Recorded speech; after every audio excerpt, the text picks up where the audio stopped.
आज महाकवि कालिदास की यह महान रचना अभिज्ञान शकुंतलम के विभिन्न खंडों का नाट्य मंचन क्रमबद्ध रूप में हमारे विद्यालय के छात्र एवं छात्राएं आप सभी के समक्ष अपने अभिनय द्वारा प्रस्तुत करने जा रहे हैं। तो लीजिए, प्रस्तुत है अभिज्ञान शकुंतलम। अभिज्ञान शकुंतलम महाकवि कालिदास की रचना, जिसकी मुख्य पात्र शकुंतला महर्षि विश्वामित्र व मेनका की कन्या है, जिसका पालन पोषण ऋषि कण्व के आश्रम में हुआ।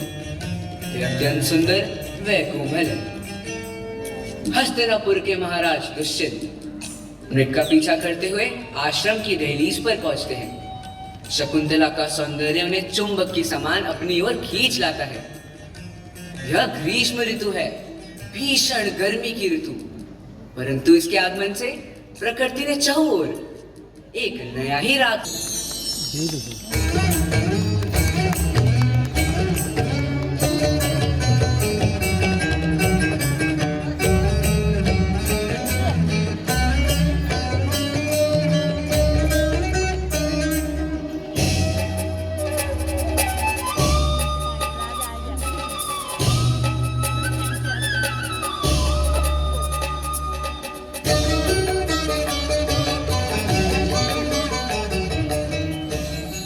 सारथी, यह मृग तो हमें बड़ी दूर ले आया।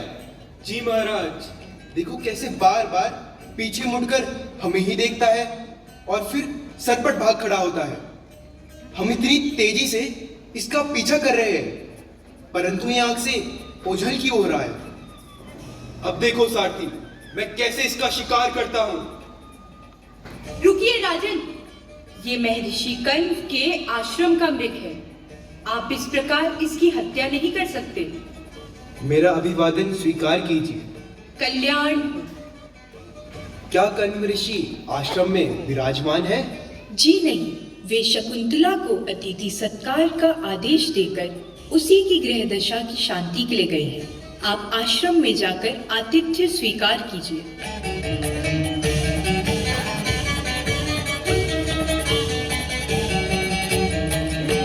क्या अद्भुत दृश्य है! चारों ओर पुष्प मनोहारी प्रतीत होते हैं।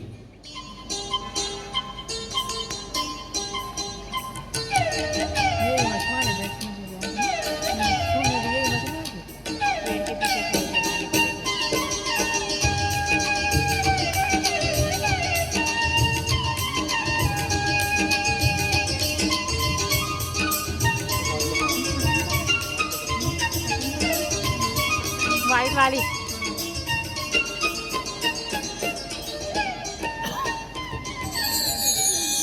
अरे शकुंतला, मैं तो समझती हूँ कि पिता कण्व तुझसे भी ज्यादा अधिक इन आश्रम के पादपों से प्रेम करते हैं।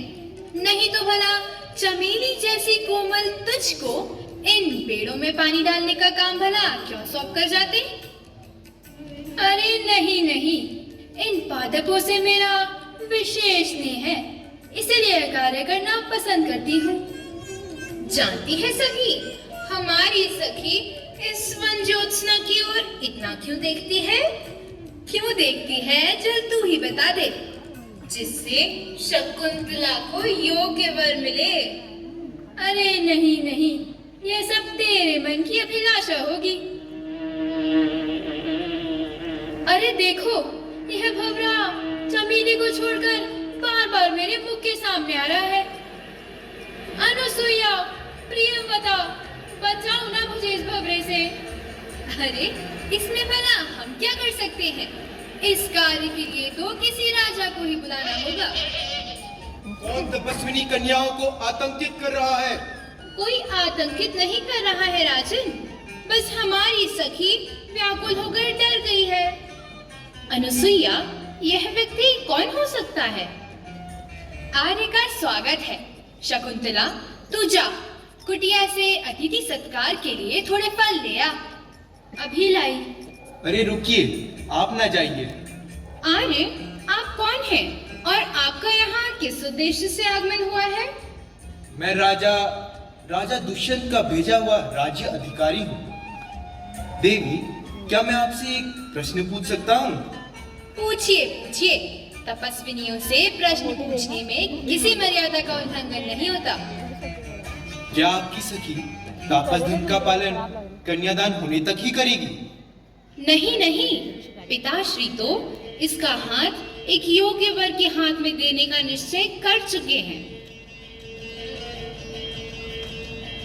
शकुंतला को दोबारा देखे बिना यहाँ से जाना संभव नहीं। अरे अरे अरे अरे अरे अरे, हाय कैसा दुर्भाग्य है। मैं बहुत दुखी हूँ। राजा शिकार नहीं कर रहे और मुझे यहाँ ये कड़वा जल पीना पड़ा है और खाने को भी कुछ नहीं है। इतना कम था जो महाराज मृग का पीछा कर आश्रम में ऋषि कन्या से मिले और उसके प्रेम में पड़कर पदवास से हो गए। अरे मित्र माधव्य, क्या तुम उस ऋषि कन्या से मिलना नहीं चाहोगे?